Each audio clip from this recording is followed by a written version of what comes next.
Lo primero que habla el libro es sobre el concepto de trabajo. Cuando vemos el concepto de trabajo, ustedes pueden como pensar en que el trabajo, bueno, primero que nada, el trabajo es una energía. Entonces tienen que verlo como una energía. Por lo tanto, al ser una energía, lo vamos a trabajar en unidades de joules. Ahora, la pregunta sería, ¿qué es el trabajo? ¿Qué viene siendo? Entonces, para entender un poquito el trabajo es aquello que está presente cuando ustedes realizan una fuerza. Imagínense que están movilizando una caja, la están empujando hacia la derecha. Cuando ustedes realizan una fuerza y esa fuerza ocasiona un cierto desplazamiento en el objeto que empujaron. Cuando sucede esto, la fuerza que ustedes aplicaron, se dice que esa fuerza realiza un trabajo. Entonces, ¿qué es el trabajo? Es la energía que resulta cuando una fuerza logra movilizar un objeto. Estamos, eso es trabajo. Ahora, el poder cuantificar el trabajo a veces es sencillo y a veces un poco más complejo. Eso va a depender del problema y para eso está la tutoría para ver cómo determinar ese trabajo. Claro, si estamos en un problema y el problema me indica que no se logra mover el objeto, entonces la fuerza total o lo que conocíamos como fuerza neta, que vean que en este ejemplo, hacia la derecha, la única fuerza que hay es la de la persona. Entonces la fuerza neta en el eje X sería solo la fuerza de la persona. Entonces, la fuerza neta hace un trabajo porque movilizó la caja con un cierto desplazamiento. Pero ¿qué hubiese pasado si no la logra mover? Entonces no realiza trabajo. Eso es lo importante acá. Ahora bien, ¿qué ecuaciones podemos encontrar en el libro al inicio? Bueno, vamos a encontrar primero una que es una integral desde un P1, que sería el punto inicial donde ustedes empiezan a mover la caja, a un punto P2, que es hasta donde llegaron a mover la caja. Luego viene una fuerza, que esa fuerza va a depender hacia dónde se está aplicando la fuerza. Por un DS, que eso es el diferencial o el desplazamiento en el cual se está ejerciendo esa fuerza. Ahora bien, en casos complejos sería como que ustedes traten de ver a alguien empujando una caja, esa caja tenga diferentes desplazamientos complejos y la fuerza no sea constante. O sea que primero apliquen una fuerza F1 bastante grande, luego se canse y ponga una F2, luego se canse más y la fuerza es más débil y hace una F3 y una F4, todas diferentes. ¿Qué es lo que pasa ahí? La fuerza que aplica la persona en estos casos va a depender del eje X o de la distancia o del diferencial que me representa hacia dónde se está moviendo. Voy a ponerle un S porque no sabemos en qué eje es. Entonces, normalmente eso es una ecuación, qué sé yo, 2x a la 2 más x. Entonces, cuando esto pasa y es una fuerza que no es constante, pues tenemos que hacer la integración. O sea, se aplica así, cuál es el trabajo aplicado desde los 0 metros hasta los 2 metros, un ejemplo, que para encontrar un trabajo necesitamos saber durante qué recorrido. Entonces aquí ustedes saben que la integral va desde 0 metros a 2 metros y lo que se hace es sustituir como la fuerza ese valor de 2x a la 2 más x. Esto es un producto punto, no es una multiplicación normal, punto de S. ¿Qué se hace entonces? Pues tendríamos que integrar eso, como se hacía en las ecuaciones de movimiento, ¿se acuerdan? De velocidad constante y demás, que se integraban a veces. Eso es un caso complejo. Ahí después lo vamos a tratar de hacer problemas. No sé si de los que les compartí, ahorita en avisos hay varios que les compartí, posiblemente encuentren alguno con una integral. Esto es como para entender un poco cuando utilizo esa ecuación de integral. Ahora, ¿qué pasa cuando esa fuerza que aplica la persona siempre es la misma, es constante, no depende de la distancia, siempre va a aplicar como cuando vimos las leyes de Newton, que normalmente las fuercitas son constantes, siempre se aplica la misma fuerza, algo ideal. ¿Qué pasa? ¿Qué pasa en este caso? Bueno, la integral no depende del diferencial de S, entonces ahí es cuando en matemáticas uno saca la integral, queda solo el ds y la integral de un ds es S y solo me queda esto. F.S, un producto punto. No hay que hacer integral de nada. Y esos son los casos que vienen con esta ecuación. Recordemos que el producto punto se podía resolver con la magnitud de la fuerza, la distancia y el coseno de zeta. Eso es una forma de encontrar el trabajo y lo vamos a hacer hoy en varios problemas.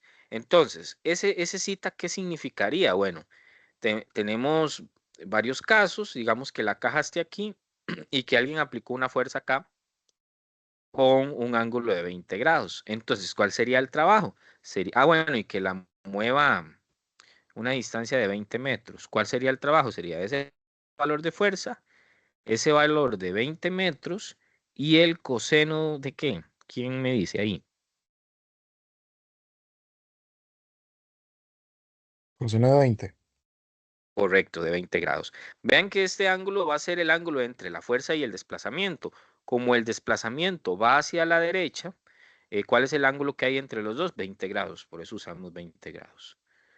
Otra forma de visualizarlo es que las componentes que yo necesito, digamos que esta sea F, el ángulo es 40 grados, y me diga que se mueve hacia la derecha, siempre son las componentes que sean paralelas al desplazamiento. Como el desplazamiento es a la derecha, la componente que yo voy a utilizar es la componente en X, porque es la que es paralela al desplazamiento. ¿Se entiende eso?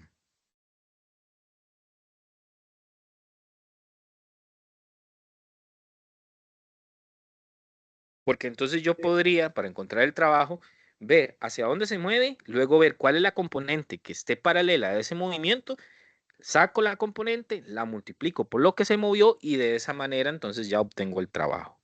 Otro ejemplo, si fuera un objeto que se mueve hacia arriba y alguien aplica una fuerza para acá con un ángulo de 40 grados, entonces, ¿cuál es? Bueno, digamos que no se mueve hacia arriba, ¿para qué? Se mueve más bien hacia abajo. ¿Cuál sería la componente paralela a este desplazamiento? La componente, vamos a hacer el diagrama, sería la fuerza F y los 40 grados. ¿Cuál sería? ¿La componente en X o la componente en Y de esa fuerza F? En Y, Correcto. Entonces sería, y lógicamente aquí, como la componente en Y es coseno, también me queda F por el desplazamiento por el coseno de 40, porque es la adyacente al ángulo. Entonces hay que tener mucho cuidado a la hora de saber cuál es el ángulo que voy a utilizar, pero para eso vamos a hacer varios problemas. Ok, algunos aspectos relevantes con base al trabajo. Si el trabajo, como esta imagen que viene en el libro de ustedes, el trabajo realizado por una fuerza constante es constante, entonces ya sabemos que por fuerza es esta ecuación para trabajo. Pero dice que si actúa esa fuerza en la misma dirección que el desplazamiento, entonces el trabajo es tan sencillo de hacer F por S, ¿verdad? Porque no hay que sacar componente, la misma fuerza tiene, vean acá, tiene la misma dirección que el desplazamiento. Entonces el trabajo va a ser solo F por S. Esos son los casos más sencillos, que son las fuerzas constantes en dirección del desplazamiento rectilíneo. O sea, la misma fuerza va en la misma dirección del desplazamiento. Ese sería el caso más sencillo. Otra cosa, es importante entender que puede ser que la caja esté en reposo y haya mucha gente haciéndole fuerzas a la caja. Digamos, ahí hay dos. Posiblemente sí haya un trabajo para cada una de las personas, pero la suma del trabajo total es la que me va a dar a mí cero.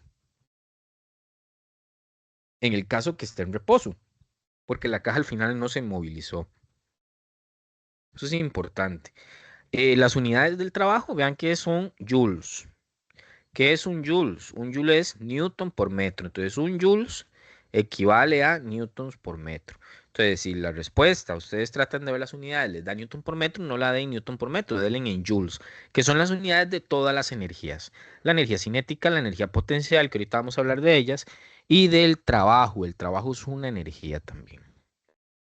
Y en resumen, el trabajo es la energía que está presente cuando una fuerza logra movilizar un cuerpo, desplazarlo a una cierta distancia. Otra cosa importante, los trabajos tienen un símbolo. Pueden ser positivos, pueden ser igual a cero o pueden ser negativos. Aquí en esta imagen se ve muy claro. Cuando el trabajo es positivo es porque el vector de fuerza, su componente paralela al desplazamiento, va en la misma dirección del desplazamiento. ¿Lo ven? Ya sea que sea esa fuerza o que apliquen otra fuerza por acá o otra por acá. Vean que todas esas componentes en el eje X van a estar en la misma dirección que la flecha verde, que es el desplazamiento. Va a ser igual a cero cuando el ángulo entre la fuerza, vean acá, la fuerza va para arriba, y el desplazamiento es de 90 grados. Cuando pasa eso, el trabajo es cero. Un ejemplo de una fuerza que siempre va a efectuar trabajo igual a cero.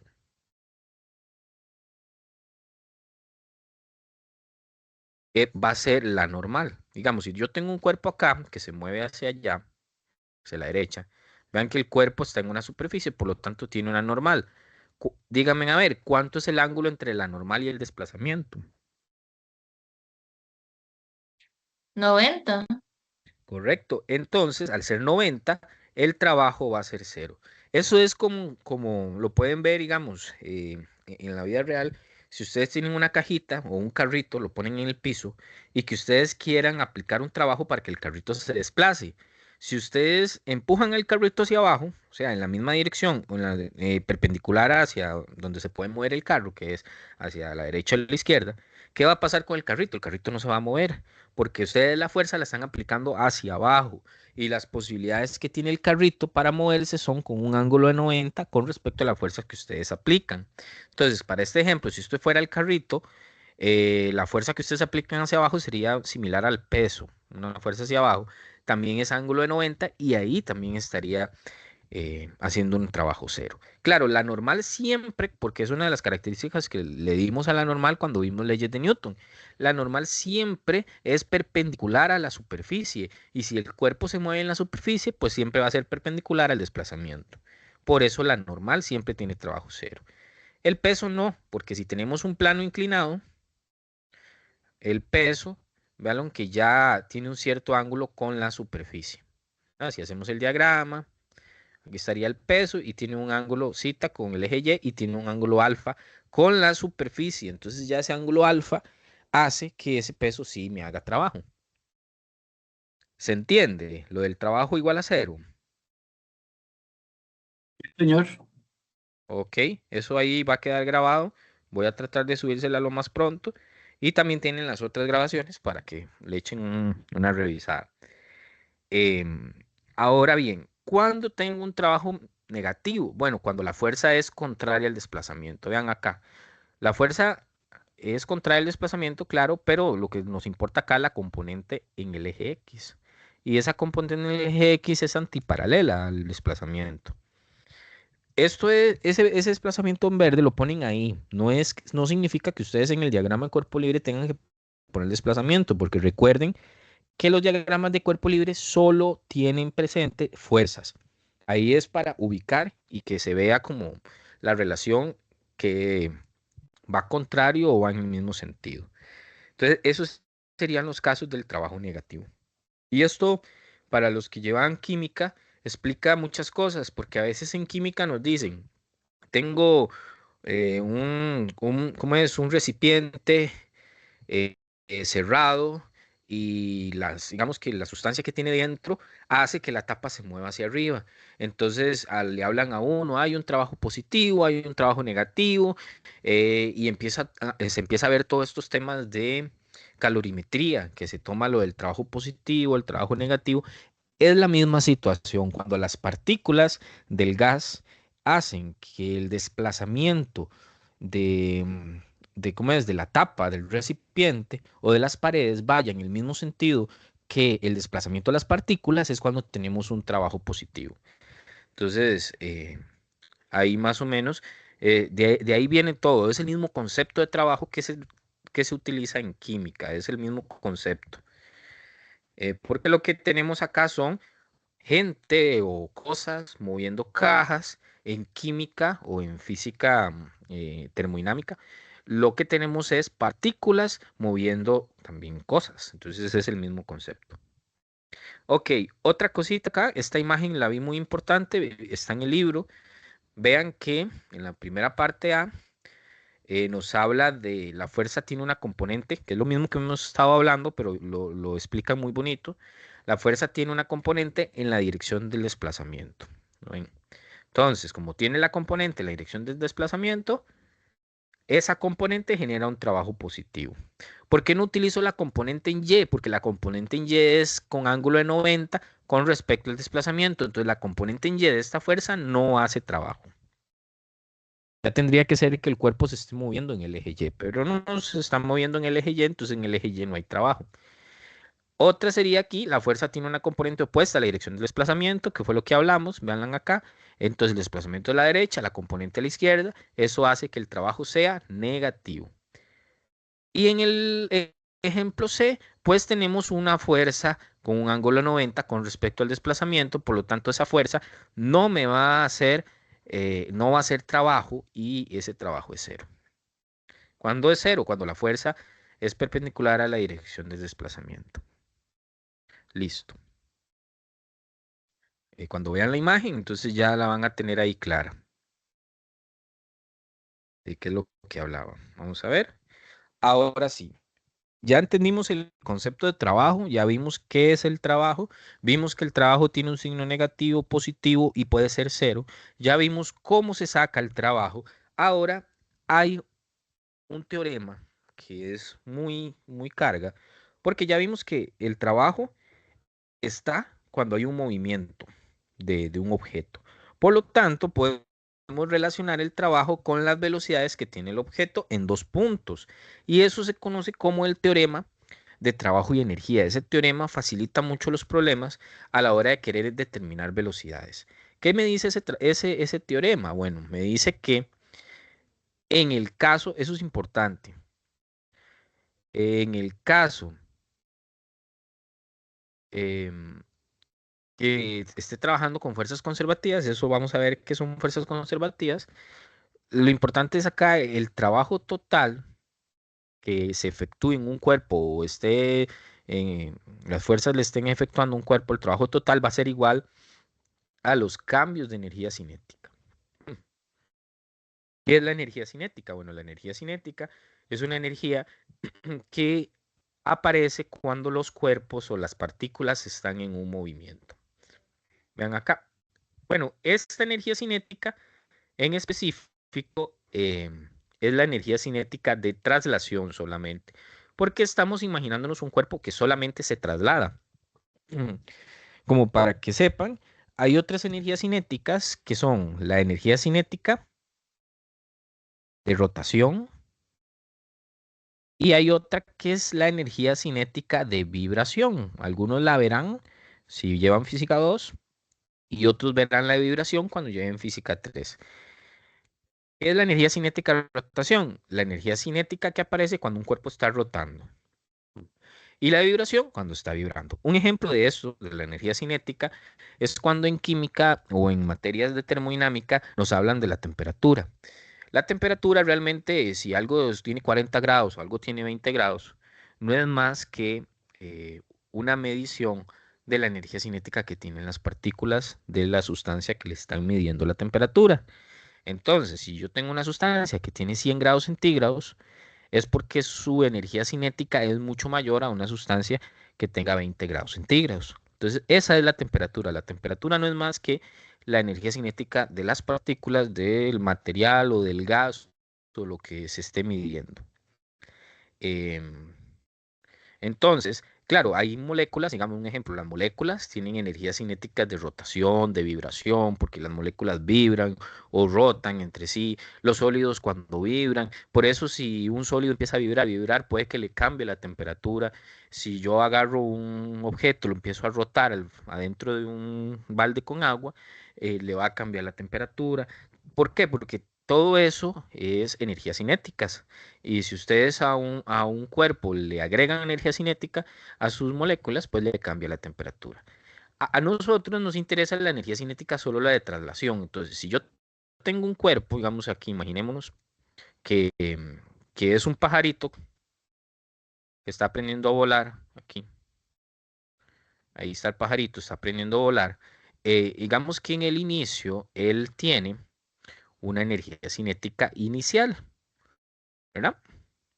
Esa energía cinética inicial es de un medio por la masa del pajarito, por la velocidad inicial que tiene el pajarito al cuadrado. El pajarito se lanza y justo antes de tocar el suelo tiene una energía cinética final. Claro, esa energía cinética final va a ser un medio, la masa del pajarito, por la velocidad final al cuadrado. ¿Qué pasa? Que si yo conozco, que ustedes lo van a poder determinar, cuando lo vamos a ver, los cálculos de trabajo, ustedes logran determinar, perdón, ahí me pasé de diapositiva. Si ustedes logran determinar el trabajo, digamos que el trabajo total de ese pajarito o de la fuerza que actúa en el pajarito desde el punto inicial al punto final era de 100 joules, poniendo así por, por hacer el ejemplo, ustedes podrían determinar cuál es la velocidad final con la que colisiona el pajarito. Claro, solamente haciendo 100 joules igual a K final menos K inicial. Así de sencillo. Y eso vamos a hacer un ejercicio al final.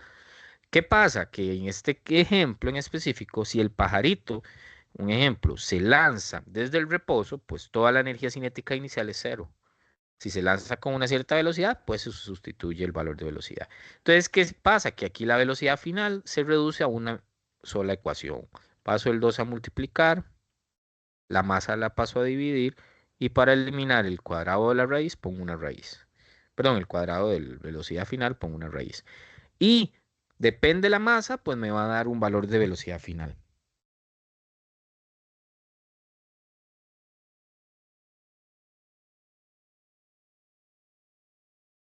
No sé si se logra entender.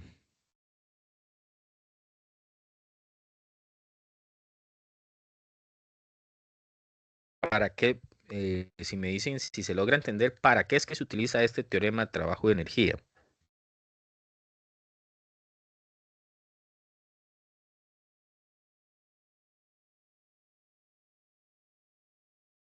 Para calcular la distancia, profesor. No, la velocidad, vean, esos son velocidades.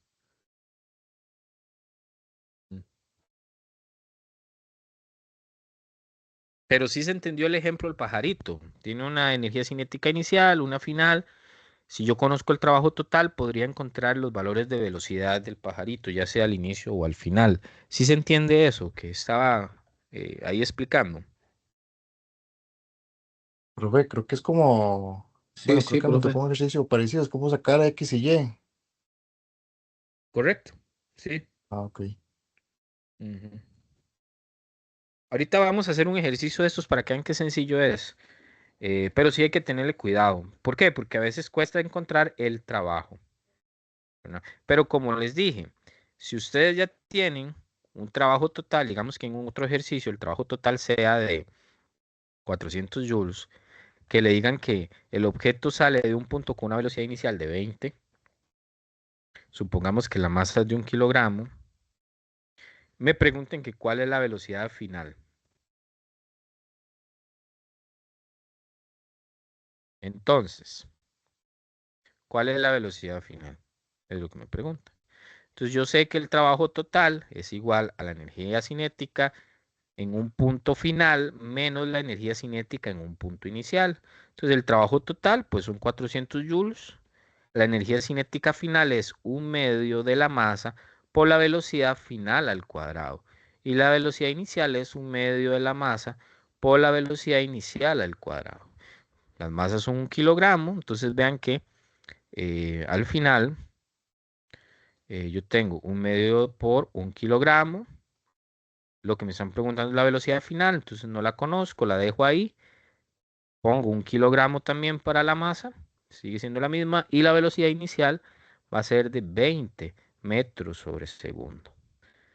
Entonces, medio de la masa por velocidad al cuadrado. ¿Esta velocidad qué será? Pues es la velocidad en el punto en el cual el trabajo es de 400 joules. Entonces, pues tendremos, qué sé yo, un pajarito que tal vez se lanzó, primero el trabajo, que en el caso del trabajo total de un pajarito que se lanza, ese trabajo se lo tiene que hacer alguna fuerza. ¿Cuál es la fuerza que actúa en un pajarito que se lanza? Ignorando el aire. Alguien que me diga, un pajarito se lanza de un árbol, ¿cuál es la fuerza que está actuando en ese pajarito? Eso lo vimos. Gravedad, no. Correcto, la fuerza de gravedad. Entonces, en este caso, el trabajo total es el trabajo efectuado por la fuerza de gravedad. En el momento primero, seguramente, la gravedad va a hacer que, porque eso se va a ir desplazando en una altura, va a hacer que tenga 100 joules, después tenga 200 joules, después tenga 300 joules. La cosa es que cuando tiene 400 joules, es justo el momento que yo voy a determinar qué velocidad lleva cuando tiene ese trabajo. Ahorita vamos a hacer ejercicios de eso. Y creo que uno de los compañeros dijo que con eso se podría determinar desplazamiento. Sí, también. Em, entonces, sí, claro, se pueden determinar desplazamientos. Porque yo podría, en un ejercicio de estos, en vez de colocar el trabajo, podemos colocar la ecuación de trabajo. Y si un ejemplo, el trabajo de la gravedad es una ecuación como masa por gravedad por altura, todo lo demás. Entonces podríamos despejar la altura y saber cuál es la altura en la cual sucede esto. Estamos.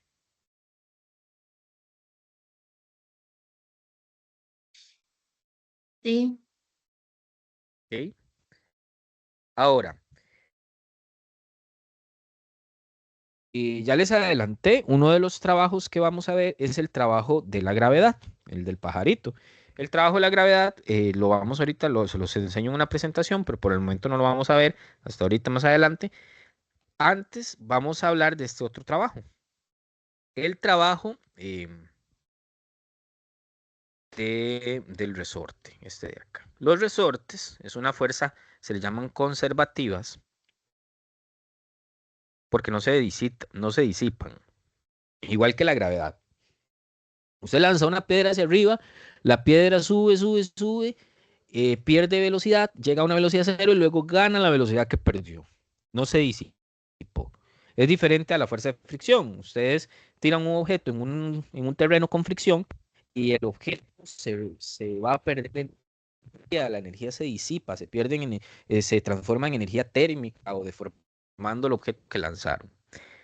La fuerza del resorte no es conservativa. Cuando el resorte lo permite, eso se ve en otras físicas, los resortes para que la fuerza sea conservativa es un resorte que se llama, bueno, que tiene movimiento armónico simple. Entonces ustedes jalan el resorte y el resorte empieza a oscilar armónicamente. Esto lo pongo acá porque me interesa que entiendan que el trabajo es una integral, ya lo vimos. Las integrales son ¿cómo se llama? Las integrales son áreas bajo una curva. Entonces, yo podría, para un ejemplo sencillo de una fuerza constante, que ya lo vimos, vean que la fuerza es constante, por eso no sube ni baja, va en línea recta. Si yo determino el área bajo la curva, ese es el trabajo. ¿Cuál va a ser el área de la curva de un cuadrado? Lado por ancho. ¿Cuál es el lado? Pues es F y cuál es el ancho es S. Por eso era F por S. Cuando grafiquen un resorte, la gráfica es de este tipo. Entonces, cuando hacen el área de un triángulo, ¿se acuerdan que el área de un triángulo es base por altura dividido entre 2? La base es X, la altura es KX y dividido entre 2. Al final me queda esta ecuación de acá, que el trabajo para un resorte es 1/2 de kx al cuadrado. ¿Y quién es x? Es la distancia que ustedes compriman al resorte. Ese es el trabajo de un resorte. Entonces, en nuestro caso, no vamos a hacer la integral para un resorte, porque ya sabemos que basta con encontrar el área de un triángulo, que es 1/2 de k por x al cuadrado. Ahora, esa es la ecuación del resorte. Si yo tengo un resorte y me dicen, ¿cuánto trabajo se necesita para comprimir un resorte? 10 centímetros. Bueno, primero necesitamos saber cuál es la constante del resorte. Todos los resortes tienen un valor constante. Cuando ustedes compran un resorte para un carro, para lo que sea, él tiene una constante de resorte y se da en estas unidades, newtons entre metro. Digamos que un resorte de 200 newtons sobre metro y que lo quiera comprimir 10 centímetros. ¿Cuánto trabajo tengo que efectuar yo para poder hacer eso? 1/2, 200, y la distancia, como está en centímetros, sería 10 por 10 a la menos 2 metros al cuadrado. Y calculan eso y eso les da un resultado de trabajo. Ese sería el trabajo efectuado eh, en un resorte. Estamos con eso. ¿De dónde se sacó ese 10 a la menos 2 metros? Es la conversión del X, porque no lo podemos poner en centímetros, porque las unidades de la constante vienen en metros. Ah, Entonces, ok. es lo mismo que agarrar los centímetros, hacer la conversión, es lo mismo que ponerle el factor de conversión, nada más ponerle por 10 a la menos 2. Sí, Ah, ok, ok. Sí, ya entendí, ya. sí. ¿Listo? Hay algo que le llaman potencia. La potencia es agarrar el trabajo y dividirlo entre el tiempo que se duró haciendo ese trabajo. Entonces, puede ser que ustedes empujando esa caja que hablamos al inicio, la hayan movido una cierta distancia X y que todo eso haya durado un intervalo de tiempo de 20 segundos. Entonces, que el trabajo haya sido, qué sé yo, 900 joules. ¿Cuál es la potencia? Pues la potencia va a ser simplemente los 900 joules entre los 20 segundos. Las unidades, vean que es joules entre segundo, son una W grande, que es watts. Vamos a seguir ahora Estamos. ok, con este concepto, energía potencial y conservación de la energía. Acá, bueno, ahí vemos una montaña rusa en la imagen. Es porque cuando nosotros cambiamos de altura y cambiamos de velocidades, entra algo en juego que se llama energía mecánica. Antes de ver la energía mecánica, es importante entender un poco también la diferencia entre qué es una fuerza conservativa y qué es una fuerza no conservativa. Entonces, les pongo este cuadro resumen, donde las fuerzas conservativas tienen estas 4 características. Se habla de que pueden expresarse como la diferencia entre los valores inicial y final de una función de energía potencial. Casos, ejemplos, la energía cinética, eh, ¿cómo es el cambio de energía potencial gravitatoria, ¿verdad? Como este, que va a ser la energía potencial gravitatoria final menos la energía potencial gravitatoria inicial. Como la gravedad es una fuerza conservativa, yo la puedo expresar en una diferencia entre valor inicial y final de una función de energía. También otro, hablamos de la gravedad, hablamos del resorte, entonces también existe una energía potencial para el resorte que va a ser la energía del resorte al final menos la energía del resorte al inicio. Estos, pues, son energías potenciales de una fuerza conservativa, la fuerza gravitatoria y la fuerza del resorte. Otro ejemplo es que las fuerzas conservativas son reversibles. ¿Qué quiere decir que sean reversibles? Que si yo lanzo un objeto hacia arriba, una pelota, cuando el objeto va subiendo, digamos, el objeto va subiendo, pues va a tener un trabajo con un cierto signo. Vamos a ver, si el objeto sube, el desplazamiento es arriba, pero la fuerza gravitatoria es hacia abajo. Entonces, ¿qué significa? ¿Qué signo de trabajo tendría ahí la gravedad? La fuerza de gravedad. Bueno, el trabajo de la fuerza de gravedad. Alguien que me diga. Negativo, porque va Correcto, para porque, abajo. exacto, porque no es porque vaya para abajo, es porque la fuerza de gravedad va hacia abajo y porque el desplazamiento va hacia arriba. Van en direcciones contrarias. Sí, como los casos que vimos de trabajo, negativo, y, la fuerza es hacia la derecha, pero el objeto se mueve a la izquierda, entonces es trabajo negativo. ¿Y qué pasa cuando el objeto ya va cayendo? Veamos aquí el otro caso. Tenemos el desplazamiento hacia abajo y la fuerza de gravedad hacia abajo. En ese caso, ¿qué signo tendría el trabajo?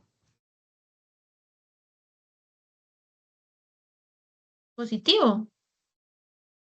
Correcto, positivo. ¿Por qué positivo? Porque los vectores de desplazamiento y de fuerza son paralelos, van en el mismo sentido. No importa si van hacia abajo o hacia arriba, pero si van en el mismo sentido, el trabajo es positivo. Entonces, eso lo que quiere decir es que es reversible. Solo sucede con fuerzas conservativas. Es independiente de la trayectoria del cuerpo y depende de los puntos inicial y final. No importa qué trayectoria tenga, por eso podemos hacer esto de U final menos U inicial. Y si los puntos iniciales y finales son el mismo, el trabajo total es cero. Entonces es importante también. Ahora, en el caso de las no conservativas, las fuerzas no conservativas no se pueden representar como una función de energía potencial. Yo no puedo hablar de la energía potencial de la fricción. Eso no existe. La fricción no tiene energía potencial. Las no conservativas, como la fricción cinética o la resistencia de los fluidos, hacen que se pierda o se disipe energía mecánica. Entonces se le llaman fuerzas disipadoras. ¿Por qué la fricción disipa la energía? Porque, qué sé yo, si es un objeto una llanta que va haciendo fricción con la carretera, con el tiempo la carretera y la llanta hacen fricción y la llanta se va gastando y se va gastando. ¿Por qué se gasta? Pierde energía deformándose la llanta o en calor en la carretera. Y hay otras fuerzas no conservativas que en vez de disminuir la energía mecánica porque la disipa, más bien aumentan la energía mecánica, ganan energía mecánica. Entonces, esas son las diferencias entre fuerzas conservativas y fuerzas no conservativas. Ahora bien, una vez ya visto estas diferencias, ya podemos entender un poco la energía potencial. Tenemos esta, ya esto lo hablamos en la diapositiva anterior, la energía potencial gravitacional. Vean este caso, el movimiento es hacia abajo. Tenemos que el peso es una fuerza de gravedad hacia abajo. Siempre va a ser hacia abajo la fuerza de gravedad, porque es de atracción y siempre es hacia abajo. Fuerza de gravedad siempre va a ser de atracción. Entonces, podemos decir que el trabajo de la gravedad, en este caso, es positivo. ¿Por qué? Porque va en el mismo sentido del movimiento. La otra imagen, el trabajo de la gravedad, bueno, la fuerza de gravedad siempre va a ser hacia abajo, el peso, pero vea que el movimiento es en el sentido contrario. Entonces, el trabajo de la gravedad en este caso es negativo. Ahora, ese es el trabajo de la gravedad, pero tienen que tener cuidado porque el trabajo de la gravedad tiene signo contrario al cambio de potencial. Entonces, si yo estoy hablando del delta U gravitatorio o el cambio de energía potencial gravitatoria, si el trabajo era positivo, ¿qué signo va a tener el cambio de energía potencial gravitatorio? Pues negativo, véanlo acá. Siempre es contrario. En el otro caso, como el trabajo de la gravedad era negativo, pues el cambio de energía potencial gravitatorio es mayor que cero.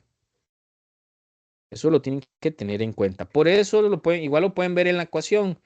em, que la ecuación, vamos a ver si ahorita la vemos, trae un menos. Ese menos significa de que son de diferentes signos. Trabajo de la gravedad y el delta U gravitatorio. Que tienen la misma magnitud ambos, pero el signo cambia. ¿Por qué el signo cambia? Bueno, porque recuerden que la U es mg por h y un delta U es U final menos U inicial. Entonces, ese delta U va a ser positivo cuando la U final sea más grande que la U inicial. Entonces, va a ser positivo cuando em, Va a ser positivo cuando cada vez adquiera mayor altura. Y si cada vez adquiere mayor altura, pues es este caso que va hacia arriba. Por eso ahí el delta U es positivo, porque adquiere altura. Voy a ponérselos así. Adquiere altura. Y si adquiere altura, pues va en sentido contrario al peso y por eso el trabajo es negativo. ¿Se entiende eso? Del signo del delta U y el delta G. Perdón, el delta U y del trabajo de la gravedad.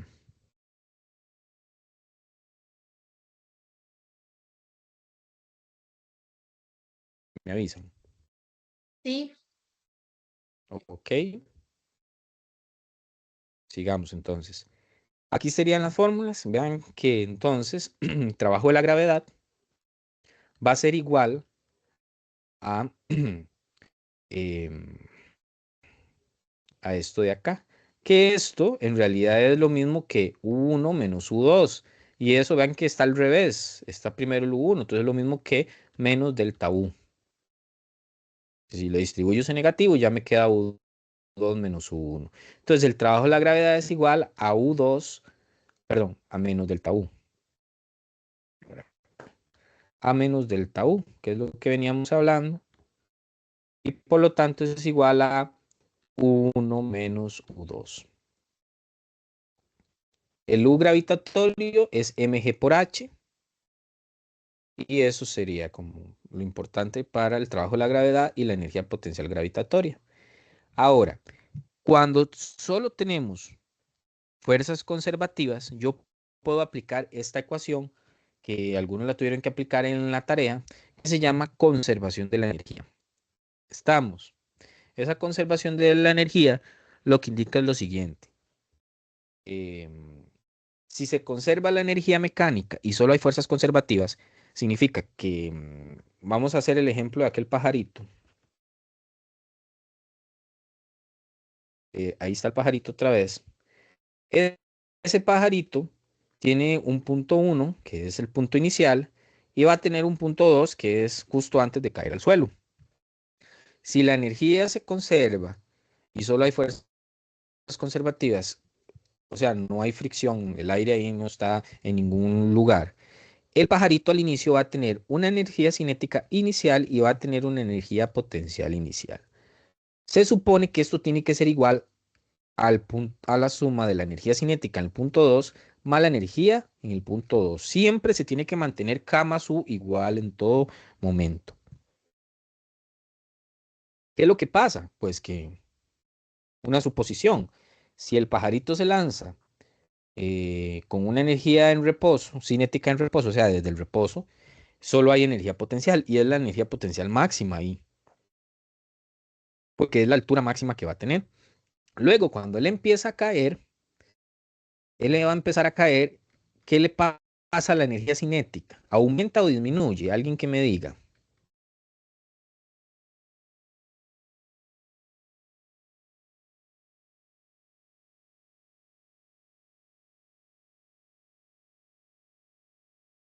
¿Qué le pasa a esa energía aumenta. cinética? ¿Aumenta o disminuye?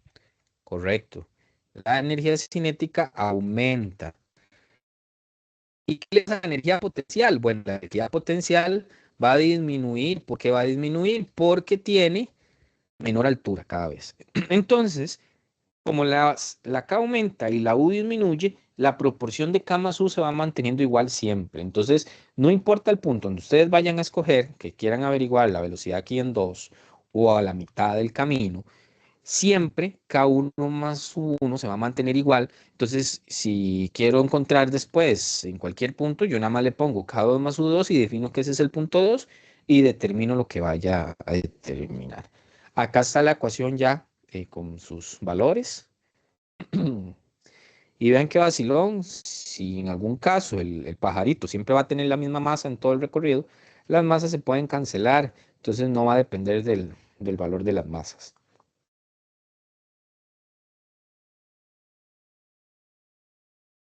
Eso Galileo se dio cuenta cuando tiró los objetos en la torre de Pisa, que no importara la masa, los objetos siempre iban a llegar igual.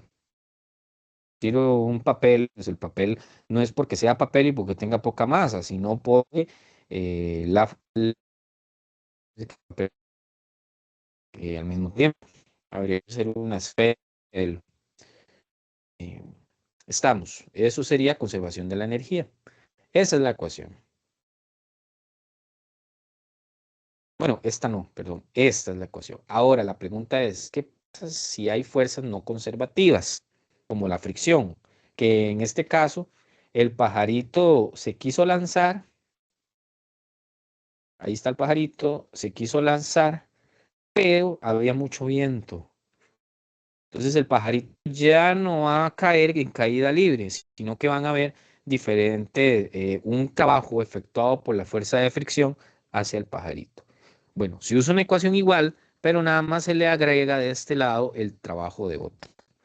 Que esté agregado a la izquierda no significa que el trabajo de otra solo esté a la izquierda, no, eso es nada más, ese trabajo de otras es en todo el proceso. Solo se agrega ahí por cuestión de la ecuación. ¿Y cómo se encuentra ese trabajo de otras? Bueno, eso va a depender de los valores del problema. Puede ser que el trabajo de otras ya me lo den, o puede ser que tenga que encontrar la fricción y multiplicarlo por la altura en la que actuó la fricción. Cuando ya tengo ese valor, pues yo llego y lo sustituyo acá y hago todo lo demás normal. Y lo único que agregamos entonces en la ecuación sería el trabajo de otras. Lo anterior era solo energía potencial, son ejercicios donde solo hay energía potencial gravitatoria y energía cinética. ¿Qué pasa con la energía potencial elástica? Un ejemplo, un ejercicio donde haya resortes. Necesitamos entender primero cómo es el trabajo efectuado por un resorte. Vean que es muy parecido a encontrar el trabajo efectuado por la gravedad, que era mg-y2 menos mg-y1. Y1.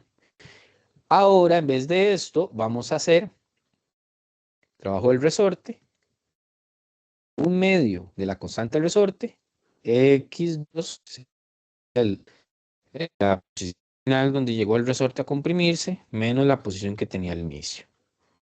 Y que ya vimos que esta K va a depender de cada resorte, eso lo tendría que dar el problema. Eso vamos a hacer un ejercicio. Vean la imagen A, el resorte cuando no está comprimido y cuando no está descomprimido, sino que está en su posición de equilibrio, podemos decir que el X es 0. Por lo tanto, si el X es 0, el trabajo del resorte en ese momento va a ser 0, porque el X es 0. En el ejemplo B, vemos que el resorte se estira a la derecha. Entonces ya tengo un valor de X y ya tengo un valor de trabajo. En la parte C, el resorte va hacia la izquierda y también conforme vayan habiendo X, valores de X, pues va a haber un trabajo.